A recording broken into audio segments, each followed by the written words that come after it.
For fashion retailers, consistent quality ensures customer satisfaction, reduces returns, and really strengthens brand reputation. That's why quality control in garment manufacturing is just essential for every successful fashion brand. Quality control in the garment industry is basically a system of inspections carried out from raw materials all the way to finished garments. It ensures durability, correct fit, visual quality, and, well, compliance with required standards. Quality control happens in 3 stages.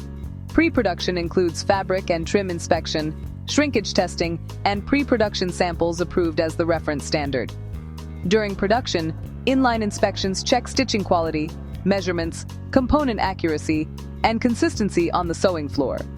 Post-production inspections verify appearance, fit, functionality of zippers and buttons, and correct labeling and packaging. Strong quality control minimizes defects, ensures consistency, meets customer expectations, improves efficiency, and reduces rework and returns. Manufacturers like No Name in India follow rigorous QC processes at every stage, helping fashion retailers deliver reliable, high-quality garments with confidence. Thank you for watching. Don't forget to hit the like button and subscribe to our channel.